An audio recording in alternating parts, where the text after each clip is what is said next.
성경 말씀 신명기 16장 9절에서 12절입니다.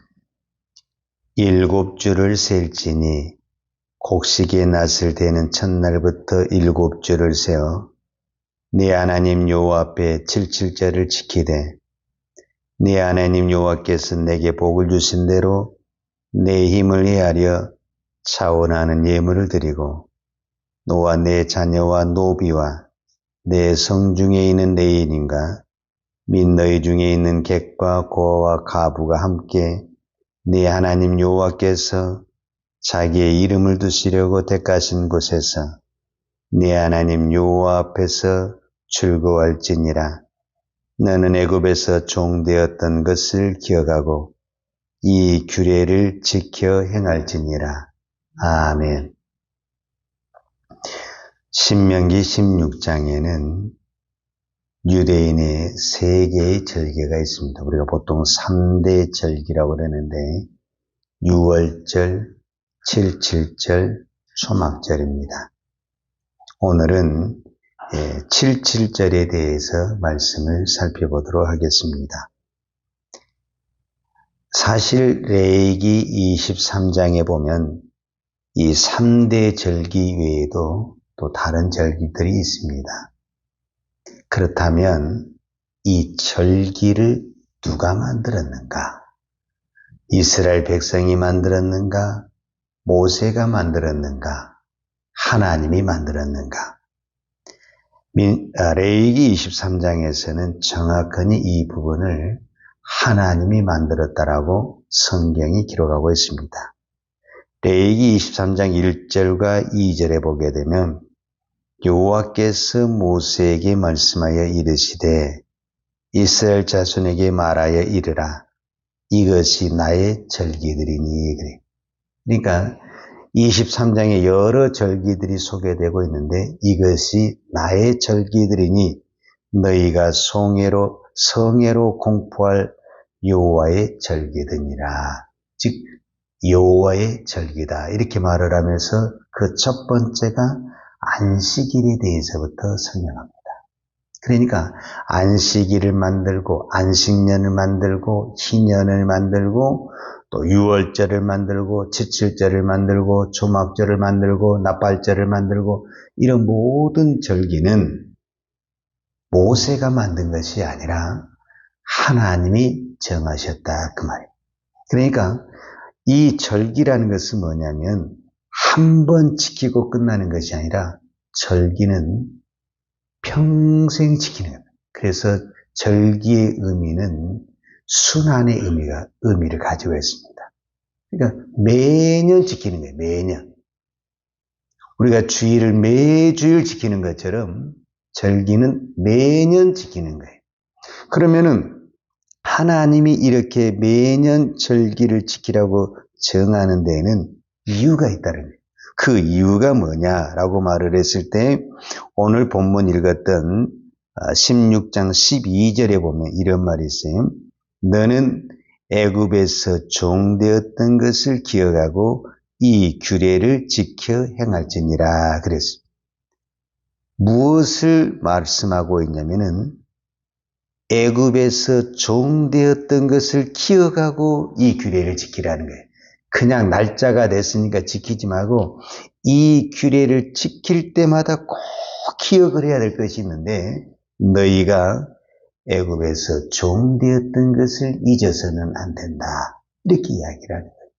그러니까 절기 6월절의 절기, 77절의 절기, 초막절의 절기의 핵심은 뭐냐면은 너희가 애굽에서 종되었던 것을 절대로 잊어서는 안 된다. 그 이야기를 하고 있는 것입니다. 그러니까 어제 본문에 보면은 6월절을 설명할 때에도 동일하게 이것을 말씀하고 있는 거예요. 16장 3절에 보게 되면 유교병을 그것과 함께 먹지 말고 이래 동안은 무교병 곧 고난의 떡을 그것과 함께 먹으라. 이는 내가 애굽 땅에서 급히 나왔음이니 이같이 행하여 내 평생에 항상 내가 애굽 땅에서 나온 나를 기억할 것이니라. 그러니까 이스라엘 백성들이 평생 살면서 머릿속에 항상 기억해야 될 것이 뭐냐면은 우리는 애굽에서 종으로 있다가 하나님의 기적과 역사와 은혜로 우리가 하나님의 자녀로 부르심을 받았다. 이 사실을 평생 잊지 말고 항상 기억하고 살아야 된다. 이렇게 성경이 말씀하고 있습니다. 그런데 이제 여기서 두 번째 강조한 것이 있어요. 그 두 번째 강조한 것이 뭐냐면 16장 이제 6절과 5절에 나오는 건데, 참 이스라엘 백성들이 제일 첫 번째 유월절 제사를 드리는 것이 어디냐면은 애굽입니다. 애굽에서 이스라엘 백성들이 이 10번째 재앙, 이 장자의 죽음에 대한 이 재앙이 결국은 유월절 절기하고 연결이 되는 거거든요. 근데 그때는 어떻게 드렸냐면 16장 5절에 보면 유월절 제사를 내 하나님 여호와께서 내게 주신 각 성에서 드리지 말고 그랬어요. 그 다음에 6절을 보면 오직 내 하나님 여호와께서 자기의 이름을 두시려고 택하신 곳에서 내가 애굽에서 나오던 시각 곧 초저녁 해질 때 유월절 제물을 드리고 그랬어요. 이 유월절 제사를 드릴 때 꼭 어떻게 드리라고 말을 하냐면 너희 성에서 너희들이 원하는 장소에서 드리지 말고 여호와의 이름을 두시려고 6절에 보면 오직 내 하나님 여호와께서 자기의 이름을 두시려고 택하신 곳에서 이 유월절을 드려야 된다. 이렇게 말씀하고 있는 거예요. 그리고 오늘 본문에 보면은 이 77절도 동일하게 그렇게 말씀하고 있는데 77절도 우리가 아무 데서나 드려서는 안 되고 여호와께서 정하신 곳에서 드려야 된다. 16장 11절을 보게 되면 너와 내 자녀와 노비와 내 성중에 있는 내 인과 및 너희 중에 있는 객과 고아와 가부가 함께 내 하나님 여호와께서 자기 이름을 두시려고 택하신 곳에서 내 하나님 여호와 앞에 즐거워할지니라 그랬습니다. 그러면은 이 여호와께서 택하신 곳이 어디냐라고 말을 했을 때 성전입니다. 성전. 그러니까 내 마음대로 아무 곳에서 드리지 말고 하나님이 이름이 있겠다고 하는 하나님이 임재가 있겠다는 그 성전에서 반드시 이 제사를 이 절기를 드려야 된다라고 말을 하는 겁니다. 그러면 이 성전이 신약에 와서 곧 뭐가 되느냐? 예수 그리스도가 되는 것입니다. 성전 안에서 제사를 드린 것처럼 오늘 우리의 모든 예배는 예수 안에서 예배를 드릴 때 그 예배가 하나님이 받으시는 예배가 되는 것입니다. 우리의 예배는 내가 내 마음대로 드리는 예배가 아니라 하나님이 원하시는 방법으로 하나님이 정하신 곳에서 드려지는 그 예배를 하나님이 받으신다라는 겁니다. 이거를 좀 더 쉽게 표현을 하자면 우리의 모든 예배는 꼭 이 시간에 드려진 예배만을 예배라고 하지 않냐고 이 시간에 드려진 예배도 예배라고 말을 하고 또 삶이 우리의 예배가 되는 것입니다. 그런데 이 예배를 우리가 예배를 드릴 때도 그렇고 우리가 세상에서 내 삶의 예배를 드리고 사는 것도 그렇고 어떻게 해야 되느냐? 내 마음대로 하는 것이 아니라 하나님이 원하신 대로 해야 된다. 저는 그것을 어제 요한복음 15장 7절의 말씀을 가지고 너희가 내 안에 거하고 내 말이 너희 안에 거하면 무엇이든지 원하는 대로 구하라. 그리하면 이루리라. 이렇게 말씀했어요. 그러니까 우리가 성전 안에 거한다는 것은 예수 안에 거한다는 말과 같습니다. 자, 요한복음 15장 7절 우리가 깊이 생각해 보죠. 우리가 이 말씀 잘 아는 말씀인데 우리가 예수 안에 거하게 되면은 하나님의 말씀이 우리 안에 들어오게 된다라는 겁니다. 그러니까 너희가 내 안에 거하고 내 말이, 즉 예수님의 말씀이 내 안에 거하면 그 말씀은 무슨 말씀이 되느냐? 능력의 말씀이 되고 기적의 말씀이 됩니다. 이거 중요해요. 자, 우리는 이 성경을 가지고 있고 이 성경이 예수님의 말씀이요 하나님의 말씀이에요. 그런데 이 예수님의 말씀이 능력이 되고 축복이 되려면은 전제 조건이 있는데 그게 뭐냐면은 내가 예수님의 말씀 안에 들어가 있어야 된다는 거예요. 나는 예수님의 말씀과 전혀 상관이 없는데 이 성경의 말씀이 능력 있고 하나님의 말씀이라 하니까 이 말씀만 선포하고 이 말씀만 가지고 기도하면 다 되느냐? 안 돼. 똑같은 하나님의 말씀을 가지고 우리가 예배하고 똑같은 하나님의 말씀을 가지고 기도하는데 능력이 달라. 능력이. 그게 왜 그러느냐? 이 말씀에 문제가 있는 것이 아니라 내가 이 말씀 안에 있고 말씀이 내 안에 있어서 내 안에 이 말씀이 순종이 되어지고 하나님의 말씀이 내 안에 살아 움직여지게 되면 그 말씀은 살아있는 말씀이 되고 능력의 말씀이 되고 기적의 말씀이 되고 축복의 말씀이 되는데 말씀과 나는 전혀 상관이 없어요. 말씀이 따로 있고 나가 따로 있어요. 그러니까 말씀은 하나의 듣는 것으로 끝나고 내 모든 것은 내 마음대로 사는 거예요. 근데 우리는 이 성경이 하나님의 말씀으로 믿으니까 그냥 성경만 인용하고 성경만 갖다 붙이고 성경만 이야기하면은 되느냐? 안 된다는 것을 말씀하거든요.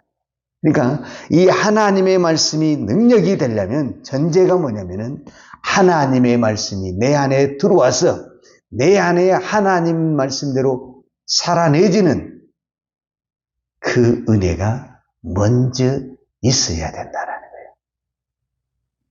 그것은 곧 무엇과 같냐? 이스라엘 백성들이 이거를 꼭 기억하라고 성경이 몇 번 강조하냐면 너희는 애굽의 종이었다. 그런데 하나님의 기적과 은혜로 이제는 이 애굽의 종에서 하나님의 자녀가 됐다라는 표현인데 이 말은 곧 무엇과 같냐면은 하나님의 종이 되었다는 말과 같습니다.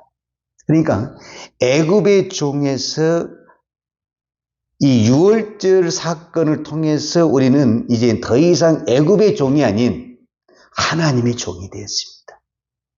이 원리가 오늘 우리하고 똑같습니다. 원래 우리는 죄의 종이고 마귀의 종이었습니다.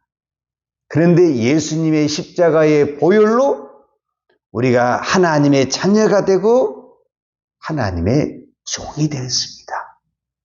그렇다고 한다면 이제 우리는 더 이상 마귀의 종이 아닌 하나님의 종으로 살아야 됩니다.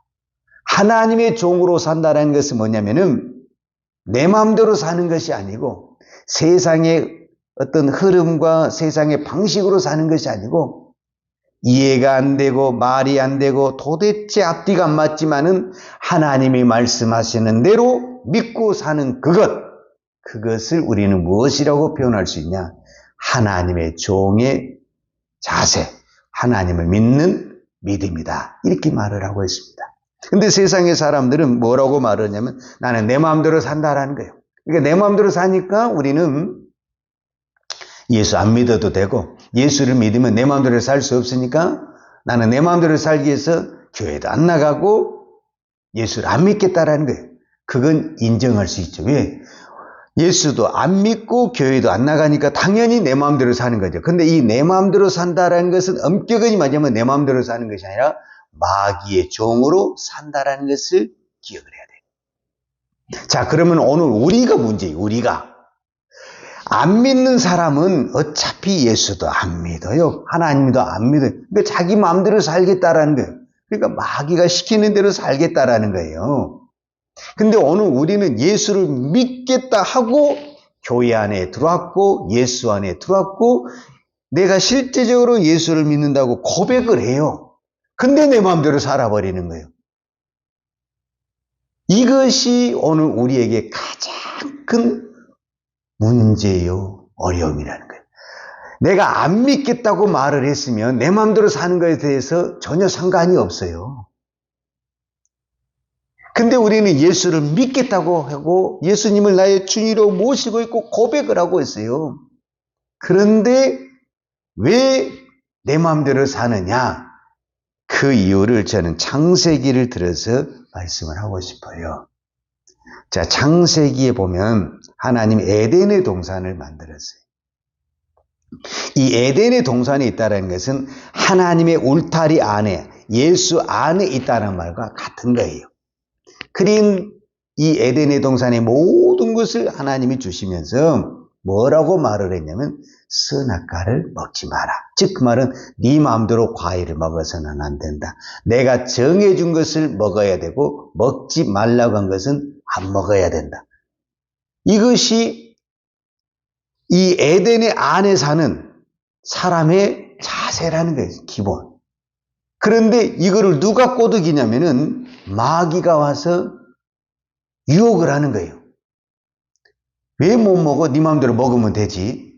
너 그거 네 마음대로 먹으면 너도 하나님과 똑같이 돼. 이렇게 유혹을 하게 되는 거예요.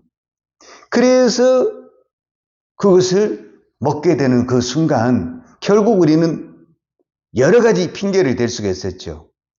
과일이 너무 예쁘게 보였다. 맛있게 보였다. 그때 내가 목이 마르고 배가 고팠다. 우리는 여러 가지 환경적인 핑계를 댈 수 있지만 근본이 뭐가 잘못됐냐면 하나님이 하지 말라고 한 그것을 어겼다라는 거예요. 결국은 내 마음대로 따먹었다라는 거예요. 내 마음대로. 그래서 어떻게 되냐. 그것이 결국은 죄가 되었고 내 마음대로 따먹었다고 하지만 실제적으로 누구의 조종을 받는 것이냐.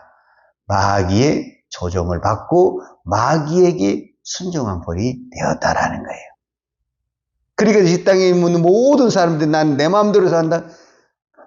예, 그래요. 겉으로 보기에는 내 마음대로 사는 것 같지만 실제적인 그 영적인 흐름과 내막에서는 다 마귀가 조종하고 있는 거예요. 그런데도 우리는 겉으로 내 마음대로 한다고 하는 거예요. 예수를 모르는 사람한테는 그게 해당이 될 수가 있지만 예수를 믿는 우리에게는 그것이 내 마음대로 산다는 것이 얼마나 큰 죄란 것을 우리는 깨달아야 됩니다. 이거는 곧 하나님의 종이 마귀에게 순종하는 것과 같은 것입니다. 이건 무서운 죄가 되는 것입니다. 우리가 마태복음 4장에 보면 예수님이 시험을 받잖아요. 40일 금식 기도하고 성령이 가장 충만할 때 시험을 받습니다. 이런 말이 됩니까? 마귀가 그것도 예수님을 그리고 40일 금식하고 가장 성령에 충만한 사람을 시험하고 있는 거예요. 여러분 기도 많이 한다고 시험이 없습니까? 믿음 생활을 오래 했다고 시험이 없습니까? 시험이 더 많습니다. 마귀는 정확히 지금 예수가 무엇이 가장 필요한 것을 압니다. 너 지금 배고프지 않냐? 이 돌로 떡을 해라. 그래서 네 배고픈 거 해결해야 되지 않냐? 야, 배고픈데 그거 먹었다고 그게 죄가 되겠냐? 얼마든지 합리화시킬 수 있고 말이 되는 거잖아요. 마귀는요, 내가 가장 필요로 하고 원하는 것을 너무너무 잘 알고 있어요. 여기를 건드는 거예요, 여기를. 야, 너 지금 배고프지 않냐? 일단 먹고 해라, 먹고. 그것을 내가 예수님이 만약에 들어버리게 되면 무슨 내가 마귀에게 순종하게 됩니다. 즉 예수님이 마귀에게 순종하게 되는 거예요. 예수님은 돌을 떡덩이로 만들 수 있어요. 그걸 못해서 안 하는 것이 아니라 그것을 하는 순간 예수님이 마귀에게 순종하게 되는 거예요. 그래서 예수님은 그것을 뭘로 물리치냐? 이 신명기에 기록한 말씀으로 물리치는 것을 성경을 통해서 보여주고 있습니다. 그렇습니다. 오늘 또 마귀는 우리에게 가장 필요한 것을 자극해서 야, 이렇게 해도 돼. 지금 상황이 그렇잖아. 너 얼마나 배고프냐? 남들도 다 이해해. 그러나 우리가 그렇게 하는 순간 우리는 마귀에게 순종하게 되는 것입니다. 오늘도 우리가 이 새벽에 기도하는 것은 우리의 필요를 채우려고 하면은 이런 유혹이 넘어가게 되는 겁니다. 오늘도 우리의 기도는 어디에 초점을 둬야 되냐면 하나님이 원하시는 것이 무엇입니까? 하나님의 뜻이 무엇입니까? 하나님이 나에게 바라시는 것이 무엇입니까? 이거를 놓고 우리가 기도를 하게 되면 하나님이 우리의 필요를 채워주십니다. 근데 우리의 필요에 따라서 우리가 기도하게 되면 자칫 잘못하게 되면 그 필요를 따라가다 보니까 그 필요를 채워준 사람에게 눈이 어두워져 버릴 수가 있습니다. 그때 우리가 죄를 짓게 되고 넘어지게 되는 것입니다. 우리의 신앙은 우리의 필요를 채우기 위해서 신앙생활하고 믿음의 길을 가는 것이 아니라 하나님의 뜻을 이루고 하나님의 말씀하신 대로 살기 위해서 우리가 몸부림치며 이 새벽에도 기도하는 것입니다. 오늘 우리 이 새벽의 기도가 내 필요를 요구하는 기도가 아니라 하나님의 뜻이 이루어지기를 원하는 우리의 기도가 되기를 축복합니다. 기도하겠습니다.